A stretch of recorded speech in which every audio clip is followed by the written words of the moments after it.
Hello friends, welcome to शिक्षक prep. तो friends, हम सीटेट की प्रिपरेशन कर रहे हैं और अभी हमारी सीडीपी की सीरीज़ चल रही है। आज सीडीपी का हमारा छठा चैप्टर है। इससे पहले 5 चैप्टर हम ऑलरेडी कर चुके हैं। देखिए, अगर आपको ये पीडीएफ चाहिए फ्रेंड्स, तो आप मेरे टेलीग्राम ग्रुप को ज्वाइन कर लीजिएगा। वहाँ पर मैं क्लास होने के बाद आपको ये पीडीएफ शेयर कर दूँगी। तो चलिए स्टार्ट करते हैं और देख लेते हैं, समझ लेते हैं आज का पूरा चैप्टर हमारा वंशागति एवं पर्यावरण, यानी कि हेरिडिटी एंड एनवायरनमेंट। तो देखिए, सबसे पहले हम समझेंगे फ्रेंड्स हेरिडिटी को, यानी कि वंशागति को। वंशागति क्या होता है? यह आपका स्थिर होता है, स्टैटिक होता है। कहने का मतलब है वंशागति होता क्या है वो मैं आपको पहले एक्सप्लेन कर देती हूँ। कुछ ऐसे गुण होते हैं फ्रेंड्स जो पीढ़ी दर पीढ़ी जो है ट्रांसफ़र होते रहते हैं। जैसे आपकी आइज़ का कलर, आपके हेयर का कलर, आपकी बॉडी की हाइट, आपकी बॉडी का वेट, यानी कि जैसे आपकी जो आइज़ का कलर है, कहीं ना कहीं वो आइज़ का कलर आपके पेरेंट्स में से किसी का होगा, तभी आपको वो कलर मिला हुआ है। आपने देखा होगा किसी की आइज़ ब्लैक होती हैं, किसी की ब्राउन होती हैं, किसी की रेडिश भी होती हैं, है ना। उसका रीज़न यही होता है कि वो चीज़ें उनको अपने पूर्वजों से मिली हैं। ठीक है, जैसे आपके हेयर का कलर हो गया।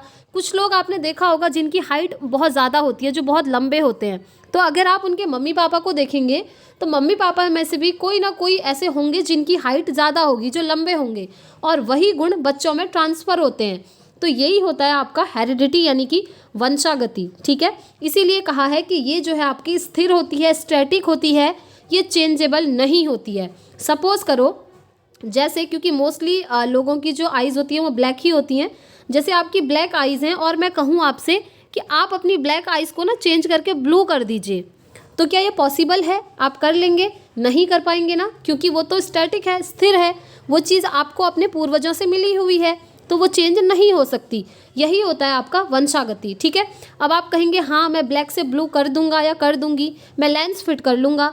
अब लेंस फिट करना अलग चीज़ है, बट नेचुरली आप इनको चेंज नहीं कर सकते हैं। ठीक है, चलिए नेक्स्ट समझ लेते हैं फ्रेंड्स पर्यावरण। पर्यावरण जस्ट इसका अपोजिट है। पर्यावरण आपका परिवर्तनशील होता है, डायनेमिक होता है। आप जब चाहें अपना पर्यावरण चेंज कर सकते हैं। ठीक है, कैसे? जैसे आप आज जहाँ पर हैं, आज से 5 साल बाद हो सकता है आप कहीं और ही जगह पर गए होंगे। आज आप अपने घर में बैठ के तैयारी कर रहे हैं, हो सकता है नेक्स्ट ईयर आपकी जॉब लग जाए, आप दूसरी जगह चले जाएं। हो गया ना आपका पर्यावरण चेंज, परिवर्तन हो गया आपके पर्यावरण में। तो इसीलिए कहा है कि जो पर्यावरण होता है, एनवायरनमेंट होता है, वो आपका डायनामिक होता है, यानी कि परिवर्तनशील होता है, चेंजेबल होता है।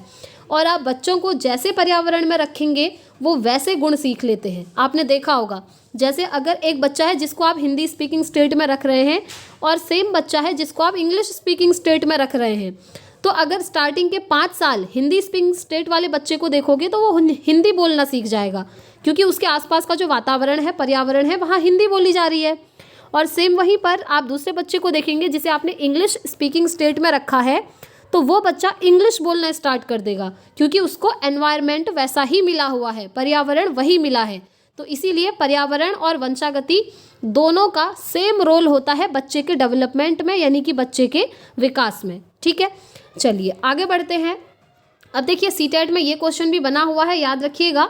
जो आपकी हेरिडिटी है ना, वंशागति, इसका कनेक्शन होता है नेचर से, और जो आपका पर्यावरण है यानी कि एनवायरनमेंट है, उसका कनेक्शन है आपका नर्चर से। ध्यान रखिएगा ये चीज़, ये आपसे काफ़ी बार पूछा हुआ है। नेक्स्ट है विकास। वंशागति तथा पर्यावरण का गुणनफल होता है। सेम वही जो मैंने आपको यहाँ बोला कि बच्चे के डेवलपमेंट में, विकास में वंशागति और पर्यावरण दोनों का सेम रोल होता है और इम्पॉर्टेंट रोल होता है। तो सेम यही चीज़ बोली हुई है वुडवर्थ ने। ठीक है, वुडवर्थ कहते हैं कि जो बच्चे का डेवलपमेंट होता है उसमें वंशागति और पर्यावरण दोनों का गुणनफल होता है। ध्यान रखिएगा, गुणनफल होता है, मल्टीप्लाई का साइन आएगा। ये क्वेश्चन सीटेट में कई बार बना हुआ है। आपको ऑप्शन दे देंगे कि D = H+E। अगर ऐसे दे दिया, यानी कि development equal to heredity plus environment कह दिया, तो ये आपका सही नहीं होगा, क्योंकि योग नहीं होता है, ये होता है गुणनफल, मल्टीप्लाई का साइन आना चाहिए। ठीक है, इसीलिए मैंने शॉर्ट में लिखा हुआ है D = H×E, यानी कि डेवलपमेंट बराबर हेरिडिटी मल्टीप्लाई एनवायरनमेंट। ठीक हो गया, आई होप आप लोग समझ गए होंगे। चलिए आगे बढ़ते हैं। नेक्स्ट है यहाँ पर मनुष्य में गुणसूत्र, यानी कि क्रोमोसोम्स। ये चीज़ आपको पता होनी चाहिए। ह्यूमन बीइंग में कितने क्रोमोसोम होते हैं? टोटल 46 क्रोमोसोम होते हैं। और अगर मैं आपसे पूछूं कि पेयर ऑफ क्रोमोसोम कितने होते हैं, तो आप कहेंगे 23 पेयर होते हैं, क्योंकि पेयर मतलब पेयर में दो चीज़ें आ जाती हैं ना। तो यहाँ पर अगर नंबर ऑफ क्रोमोजोम पूछे तो आप कहेंगे 46, एंड पेयर ऑफ क्रोमोजोम्स पूछे यानी कि कितने जोड़े क्रोमोजोम होते हैं, कितने जोड़े गुणसूत्र होते हैं, तो आप कहेंगे 23 जोड़े होते हैं। ठीक हो गया।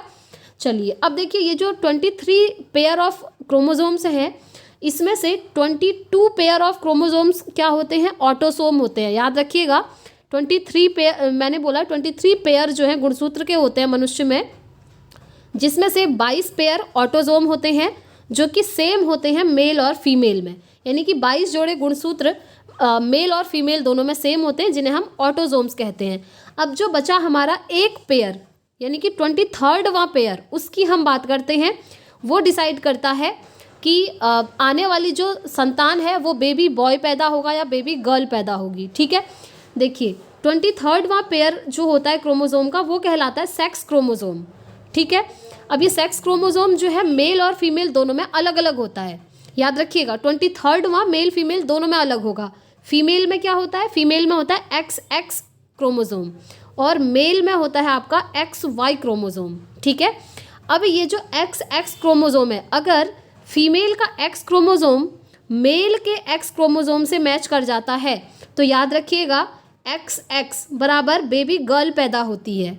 ठीक है, और अगर फीमेल का X क्रोमोसोम मेल के Y क्रोमोसोम के साथ मैच कर जाता है तो XY मिलकर के यहाँ पर बॉय बन जाता है, यानी कि बेबी बॉय पैदा होता है।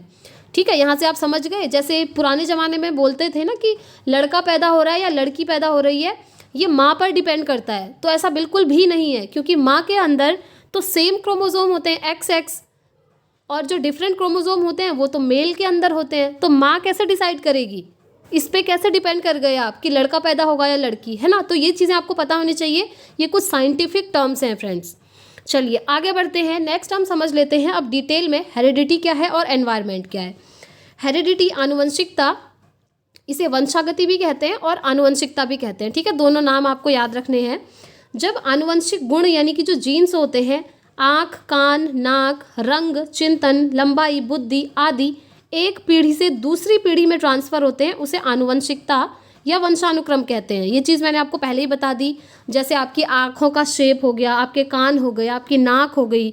आपने देखा होगा कुछ बच्चों की नाक लंबी होती है, आप अगर देखेंगे तो उनके मम्मी पापा में से किसी ना किसी की नाक लंबी होती है, होगी, ज़रूर होगी। इसीलिए हम कह रहे हैं कि जो हेरिडिटी है, इसका मतलब है कि जो आनुवंशिक गुण हैं, जीन्स हैं, वो एक पीढ़ी से दूसरी पीढ़ी में ट्रांसफ़र हो रहे हैं। ठीक है, यही होता है आपका आनुवंशिकता। चलिए आगे बढ़ते हैं। नेक्स्ट आता है आपका एनवायरनमेंट यानी कि वातावरण। वातावरण से अभिप्राय है हमारे चारों तरफ का माहौल, जैसे घर, स्कूल, परिवार, पड़ोसी, भोजन आदि। ठीक है, मैंने आपको अब समझा भी दिया था ऊपर कि एनवायरनमेंट मतलब होता है हमारे चारों तरफ का वातावरण। जैसे हमारा परिवार हो गया सबसे पहले, ठीक है, फिर स्कूल हो गया, हमारे पड़ोसी हो गए, हम क्या खाना खा रहे हैं वो चीज़ हो गई। तो ये सब क्या होता है आपका एनवायरनमेंट के अंदर आता है, ये चीज़ ध्यान रखेंगे। ठीक है, और जैसा एनवायरनमेंट बच्चे को मिलेगा वैसी चीज़ें वो सीखेगा। जैसे किसी घर में क्या होता है कि जब सभी लोग खाना खाते हैं तो उससे पहले भोजन मंत्र पढ़ते हैं, तो छोटे बच्चे के अंदर भी यही गुण आ जाएंगे, वो खाना खाने से पहले हमेशा फिर भोजन मंत्र करने लगेगा। ठीक है, तो ये चीज़ें हैं। नेक्स्ट हम बात कर लेते हैं फ्रेंड्स महत्वपूर्ण सिद्धांत, यानी कि हेरिडिटी के कुछ प्रिंसिपल हैं, आनुवंशिकता के सिद्धांत हैं जो कि आपसे सीटेट में पूछे जाते हैं। सबसे पहला है गाल्टन का सिद्धांत, गाल्टन्स थियरी। इनके अनुसार जब बच्चे में गुण पिछली पीढ़ी से भी ट्रांसफ़र होते हैं, जैसे दादा दादी से, देखिए हेरिडिटी के ही हम प्रिंसिपल पढ़ रहे हैं जिसमें गाल्टन का सिद्धांत है। गाल्टन कहते हैं कि बच्चे में जो गुण हैं वो उनकी पिछली पीढ़ी से भी ट्रांसफ़र होते हैं। जैसे मम्मी पापा से तो हुए ही हुए, उनसे पहले वाली पीढ़ी जो दादा और दादी जी की पीढ़ी है उनसे भी गुण ट्रांसफ़र होते हैं, ऐसा मानना है गाल्टन साहब का। नाम याद रखिएगा। ठीक है, गाल्टन क्या कहते हैं, कहते हैं कि बच्चों के अंदर उनके दादा दादी के गुण भी उनमें ट्रांसफ़र होते हैं। चलिए नेक्स्ट सिद्धांत पढ़ लेते हैं, बहुत इजी है, ये आपको इजीली याद भी हो जाएंगे। बीजमैन का सिद्धांत। बीजमैन क्या कहते हैं, इनके अनुसार माता पिता से प्राप्त बीज कोष कभी खत्म नहीं होता है, यह एक पीढ़ी से दूसरी पीढ़ी में निरंतर चलता रहता है। इनके कहने का मतलब भी यही है कि जो मम्मी पापा के बीज कोष हैं, मम्मी पापा से जो हमको बीज कोष प्राप्त होते हैं वो कभी भी ख़त्म नहीं हो सकते, उन्हें आप नष्ट नहीं कर सकते, वो हर पीढ़ी दर पीढ़ी बढ़ते रहते हैं, ठीक है। जैसे इनके कहने का मतलब है जैसे आपके दादा दादी से जो गुण हैं, कुछ ना कुछ जो जीन्स हैं वो आपके मम्मी पापा में मिले, आपके मम्मी पापा से वो गुण आपको मिले हुए होंगे, आपसे जब आपके बेबी हो जाएंगे तो उनमें वो गुण ट्रांसफ़र हो जाएंगे। तो ये कहना है बीजमैन का, ठीक है, कि ये निरंतर चलता रहता है। नेक्स्ट है friends Gregor John Mendel. Gregor John Mendel को तो आप सभी जानते होंगे क्योंकि इनको हम आनुवंशिकता का जनक भी कहते हैं, यानी कि फादर ऑफ हेरिडिटी। सिंपल सा ये क्वेश्चन पूछा भी है एक बार ऑनलाइन वाली शिफ्ट में, फादर ऑफ हेरिडिटी किसे कहते हैं, तो याद रखिएगा ग्रेगर जॉन मेंडल। ये हम साइंस में भी पढ़ते हैं, ठीक है। इन्होंने क्या किया था, इन्होंने मटर के दानों पर प्रयोग करके हेरिडिटी के नियम निर्धारित करे थे।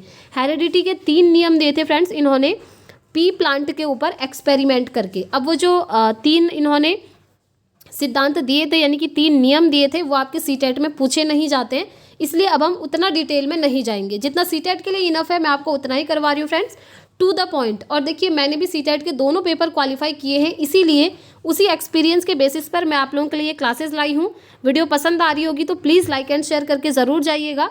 तो ये चैप्टर हमारा यहीं पर समाप्त होता है फ्रेंड्स। इस चैप्टर में ज़्यादा कुछ नहीं है, बस इतना ही था, प्रिंसिपल ऑफ हेरिडिटी एंड साथ में आनुवंशिकता क्या है और एनवायरनमेंट क्या है ये आपको समझना था।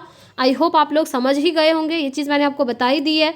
जैसे आप देखते होंगे ना, आपकी क्लास जब आप छोटे होंगे, आप एकेडमिक्स में स्कूल जाते होंगे, आपने देखा होगा कुछ बच्चों की जो बुद्धि है वो बहुत तेज होती है, कुछ होते हैं जो बहुत शरारती होते हैं, कुछ होते हैं जो बहुत शांत स्वभाव के होते हैं। तो वो सारी चीज़ें उनको उनके हेरिडिटी से मिली है, यानी कि आनुवंशिकता से मिली है, वो गुण उनको मम्मी पापा से मिले हुए हैं। तो यही होता है आपका हेरिडिटी, ठीक है। चलिए आगे बढ़ते हैं।